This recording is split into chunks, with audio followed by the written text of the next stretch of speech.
Hello everybody, it's me, Liam, aka Noir. So here's a little video about how to write Noir and why it's a lot more difficult than it might sound. So let's jump in. So, preamble. I don't know why I said it like that. The goal of Noir is to be a literary journal of sorts. Now, I don't know how familiar you are with my writing career, but I can tell you as a 38-year-old who's been around the block a few times in terms of writing, I find the outlets that writers can use very disappointing. I've been physically published a few times. I've won competitions. I've been published in literary journals a few times. I've been on the radio. I've done radio plays. And it's actually quite a bad feeling. Because effectively you have zero audience. Maybe you literally have zero. Or maybe you just have the feeling that there's zero because you get zero feedback from anybody. So all of these things, they feel a bit rubbish. And so the whole point of me making Noir was to make a vehicle for my own writing and your writing and everybody's writing that people would actually, interact with. That's the whole point of it.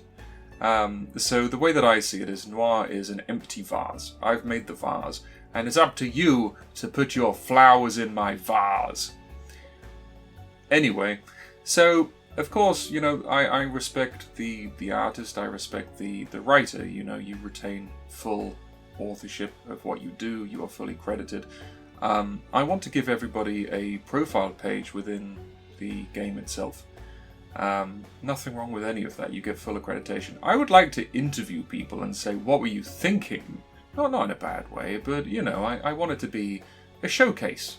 If you want that, that's fine. If you don't want it, that's also fine. So my goal is to be your outlet. That's what it is. And I think together our goal is to be played and to be read, which is quite a rare thing. I promise you, you don't get readers. So first things first is to pick a word that we haven't already messed up. I mean, no, not messed up. Pick a word that we haven't already executed perfectly.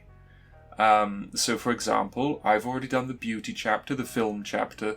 I've also done food, by the way. Food is another one. History, mahjong.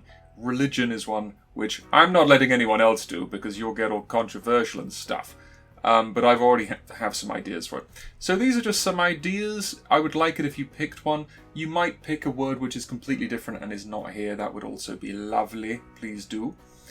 And then this is it. Think about how we could specifically talk about this in Hong Kong. Why is it different in Hong Kong than it is in other places? Because we are trying to give kind of an anthropological tour of our city. So I would like it that everything is a bit exotic and unique to Hong Kong, if possible. Okay, so important thing. The elevator pitch, as in if you explained the story to me in 3 beats, the beginning, the middle, and the end, or the twist potentially, that's what I care about. I consider that like 90% of the work. So all of the dialogue stuff, I kind of feel like the dialogue here kind of writes itself to an extent, and it's fine if you want to jump in and do the dialogue, absolutely fine, have fun with it. But, I really do believe that it's the fundamental, like, napkin of ideas that is the meat. Okay, understand that you don't need to fill in every word. I'm happy to help. I'm not expecting you to do everything, and anything that you do, I will jump in and add quite a bit anyway. Don't worry about the code, that's me. Think outside the box, but please understand the box. So what I'm saying is, I want to be surprised and I want to be challenged, but that has to come from a place of understanding, what the actual box is, and how to think outside. I just said that, I'm repeating myself. Aim for a 12A audience. I do intend to be able to give this to my students without getting into trouble. That's basically the point of it. And avoid controversy, keep things light. Yeah, I trust you with that. Okay, how cases work in Noir. So basically there's 3 things going on. There's the examination scene, you pick up all the evidence. Then you have the suspects, which you have conversations with. And then finally, at any time you are ready, you accuse them. Important to understand, you can accuse somebody in the first second you play. So we are not limiting people to when they can accuse. They could do it straight away. And one of my general philosophies is that they should be able to skip 2. If you're this is just like a good kind of writing thing. You want you want your player to feel like a genius. So if you do the examination scene very, very well, they should logically be able to stop there, think for as long as they need to, and then just go straight to 3. It's like, I know who did it. That's like an ideal. It's not necessarily executable every single time, but that is an ideal in my head. So when we're doing the interview, this is the number 2, you have basically 3 weapons that you're using. The questions, which are written in the spreadsheet in the blue heading, they basically function as items, and you ask questions. When you ask questions, they will give you more questions. They will give you contradictions, which you can use later. And yes, please try to limit responses to 3 clicks. I hate clicking. Clicking's rubbish. Don't make me click. How dare you? Unless they have a monologue. If it's a big scene, of course, you can make them click longer and longer, and then we'll produce some art to go with it, and it'll be lovely. The yellow ones are the same thing for evidence. Now, the evidence and the questions basically function in exactly the same way. Basically. Okay, contradictions are where things get a little bit spicy. So real progress is made by catching a suspect with a contradiction. So what I would like is, at the beginning of every story, just write them down. I feel that this is the easiest way of planning things, is just to say, look, it's always going to be, you say this, but, and then you match it with a counterclaim. You say that you're Matthew's sister, but you go to university. Now, okay, that doesn't work, but 3 of them should work, basically. Every chapter should have 3. And this comes to manipulating somebody's crack points. So it's almost like you're doing damage to them. You know, you get them with a good contradiction, they're damaged slightly. Something like that.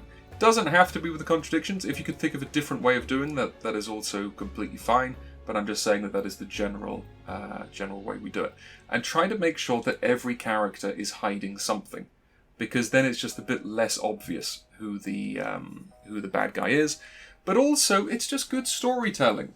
So you should try to present your characters as if they are fun to unwind. All characters should be punchable. You know, you should want to take them down a peg. And then to see them being visually and emotionally destroyed is cathartic. That's the fun. Okay, so this is the elevator pitch that I'm talking about. This is the first bit of the doc, and yeah, this shows 90% of the work. And I know that sounds kind of crazy, but this is the really difficult stuff to think about. So, okay, what is your theme?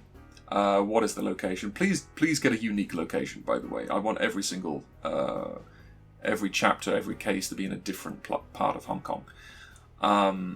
Then the evidence, a brief description of who the suspects are, unique gimmicks if you need any. For example, this chapter requires you to go to a cinema and watch movies, and that's how you pick up on some of the evidence. That won't be in other chapters, for example. So there might be a unique element. And then the final revelation. You got to tell me the spoilers, because that's how I know if it's good. Yeah, and take your time. Take your time and get this right. This takes me ages. I can't sit down and just write this. It has to like ruminate in my head for like a month. Miscellaneous stuff. A case is a game. It is not a chapter. And what I mean is, it doesn't have to go on and on and on. It's an obstacle. You can expand it as much as you like, but you have to understand that the player can opt out. They can skip it. They can answer it as quickly as they like. So you can't be too precious about it. And it doesn't have to progress the overall story further. So it has to be this neat little self-contained nugget of fun. And then keep going. 20 minutes of playtime is more than enough. It really is. But smart players can guess at any time. I've said that already. Think in visuals and explore your theme. And I've said it twice. The real villain is always the city. Think about it. Or don't. Anyway, see you later, everybody. Bye. Love you. Mwah.